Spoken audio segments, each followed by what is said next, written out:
to share how I organize my groceries with you guys. I want to show you this really cool Lazy Susan. You can pick these like mail dividers up at any kind of office supply store. It's just really easy to keep protein bars. I also like lock lids for different snacks and things like that. But I'm going to show you guys what a typical weekly meal prep looks like. So let's get started. First, I always have some type of vegetable. I kind of alternate between zucchini and asparagus, and then I just spray it with a little bit of nonstick spray and use those kernel seasonings. Those things are life. I also always pick a starch. I usually go with sweet potatoes because they're my favorite, and I always like to slice up my vegetables. If I have everything pre-cut, it's just easier and more convenient, and I'm more likely to reach for it versus having to wash and cut everything whenever I want it. Also, if you don't store your carrots this way, you are missing out on a very space-saving way to store your carrots. And your celery, it's also good because celery should definitely be washed before you eat it. It's like one of the most dirty foods. I like to broil all of my food just because I like it crisp. And then these are my favorite potato recipes. I'm going to have this one down below. It's basically a deconstructed baked potato, bacon and all, but it's very macro friendly. So if you guys want that, you guys can sign up for my email link. I'll also have that in this week's newsletter. But basically, it's all of your favorite things that go into a loaded baked potato, but way better for you.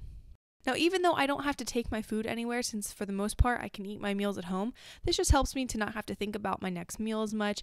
I don't have to do any more weighing throughout the day. It just saves a little bit of time and helps me to stay on track with my current macro split.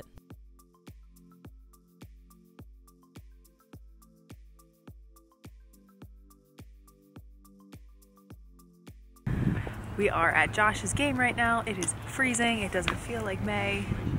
Oh wow, you look like Nanook of the North. I was just gonna say hello. I am Nanook of the North. I didn't bring a jacket. Dude, I can smell that trash can. Hello.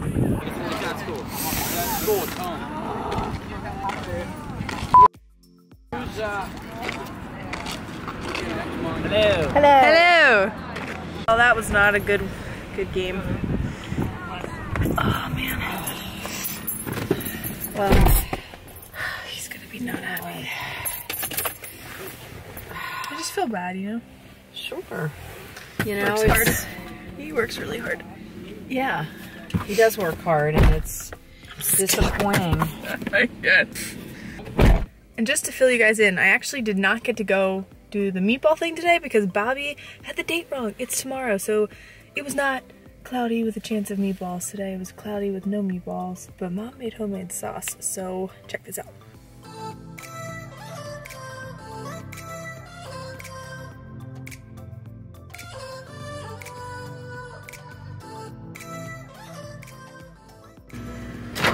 I know it doesn't look that great, but it's my favorite.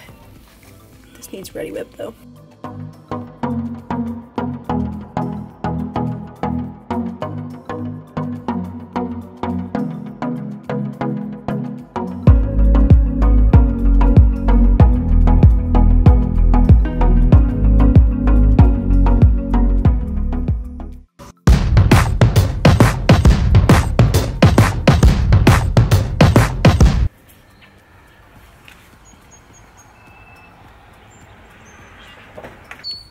Do you guys want to go too? This pre-workout's like kicking in like crazy. Put that song back on, it was good.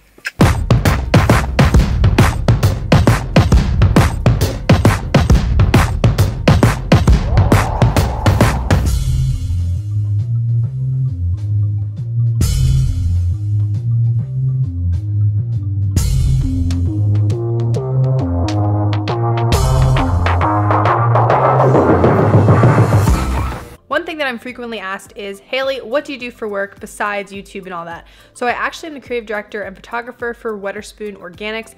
I will post some photos that I've done with them in the past, but I basically handle their Instagram, Snapchat, and all of their promotional photos. So that's just one stream of revenue. And I highly recommend, especially if you are a millennial, you're in college, having multiple streams of revenue is key. One of the worst things you can do is have all of your eggs in one basket. That's why I don't solely rely on YouTube. I don't solely rely on my photography. I have to mix and match it, always learn, adapt to your environment. The world is constantly changing. Social media is staying. I also posted about this on my Instagram the other day. If you're not following me, Go follow. Post a lot of interesting tips and conversational pieces over there. Basically, it was talking about how to prime your day for success.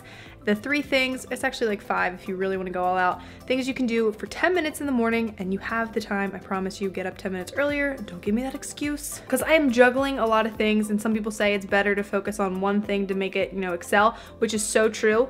Just some days you do have a lot of things to juggle, and it can be very hard to visually see what you need to do. So priming for 10 minutes really helps. So today we got to bust out these Wetherspoon photos, get 3 videos edited, and schedule some conference calls and a bunch of other random things, but we can do it. Let's go. Side note, I got a new plant. You guys sick of this hoodie yet? I'll change my hoodie when we have May Movement hoodies. Something that I wanted to speak about for a hot minute because I don't want to take up too much time from your precious day when you could be grinding, achieving your goals. I'm 22. I'll be 23 on June 3rd. I started May Movement when I was turning 17. If every entrepreneur, successful, mogul, whoever they are, quit when they were 22, how much of our world do you think would even be developed? Honestly, so many of the most successful people in this world came to their success after they were 35. The original KFC guy became a billionaire in his 80s. You see it on social media, these young people, they're traveling, they're on yachts, they're skydiving, they're buying expensive products, and you want that, right? I get that, I understand. Where do you think those people are gonna be in 6 years when they can't show their butt on Instagram anymore? Trying to get a point across and you're just like, here, you make a cameo every single video. You know, what's gonna happen when brands are evolving and the content is evolving, the platform is evolving, and you know, not you, but these people, they don't have what it takes to keep it going. Longevity is what you need. And I would say, you know, you start with 100%, right? Shush. You start with 100%. You're tricking 93%, right? Well, those 7%, those like hardcore moguls and business people or the people in the industry that you want to be in, they don't believe it. You're not selling anyone. And that's the 7% that matters, because that's the 7% that's gonna be like, and take you places and see what you can do and support you. And then those 93% that you're tricking right now, at some point are gonna die off. Don't look at failing, I'm done situation, because this past week, the past 2 weeks, past month for me, I have felt that. I'm like, oh my gosh, here we go again, I am done. I am not even 23 years old yet. If you're a millennial, if you're in college, if you're 25 and out of college but still trying to figure out what it is you're supposed to do or try to reach that job that you've always wanted, it's okay. Be patient, be gracious for what you have right now, the fact that you are young and that you have this time to develop. Even if you're older, even if you're in your 30s, your 40s, your 50s, and you're still not feeling like you're fulfilling what you were supposed to do, you can still make it happen. If you believe in yourself, what you can produce, your creative content, your brand idea, go for it. You gotta keep grinding every day. Those minutes that are ticking by when you're on Instagram, tweeting, Snapchatting, those are precious minutes. Number 2, be patient. I know that sounds cliche and very original, but you gotta be patient. It takes time. The 3rd thing is to be grateful.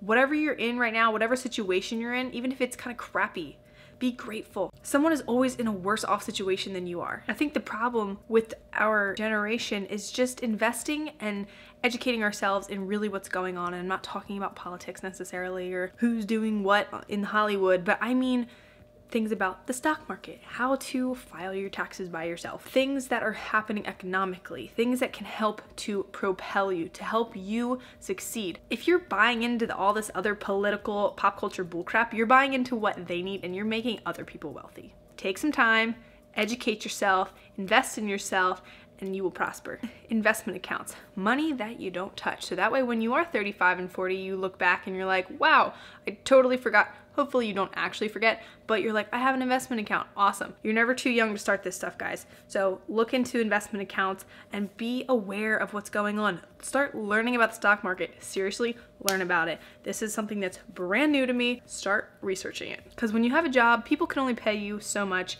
You can only overwork yourself so much. And there are ways to actually capitalize off of other people and other companies, and that is where investing comes into play. So it is currently 6:30 p.m. and I just wanted to leave one last little business tip for you guys.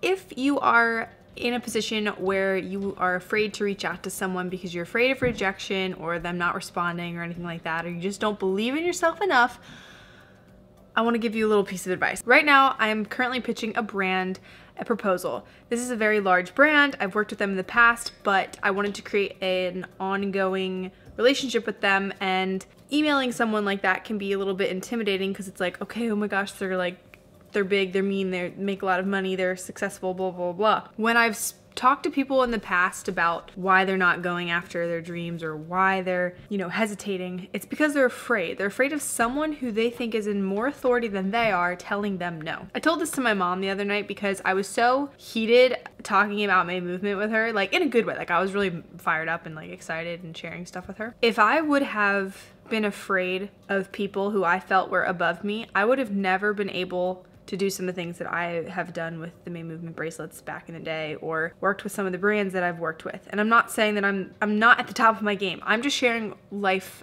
like experiences with you guys. So the people that you're most afraid of, at the end of the day, not even at the end of the day, they might do this in the morning. They all wipe their own, but they all go to the bathroom. They all are wiping their own butt. No one's doing them for them. They don't seem so scary anymore, do they? But I mean, really, like when you look at it that way, it's like, oh, I can send them an email. It's not even like you're going up to them in person, just like send them an email. But I mean, really, isn't that kind of funny? Some of you may think this is like really disgusting that I would think that way, but like if it gets the job done, it gets the job done. So the next time you're afraid to talk to someone because of who they are, what they do, you got it. I mean, technically you guys have things in common. We all do. So if that was too much information, I'm sorry, but I just felt like it was the best metaphor to explain why you shouldn't be afraid to go after things that you want and not to be afraid to talk to people.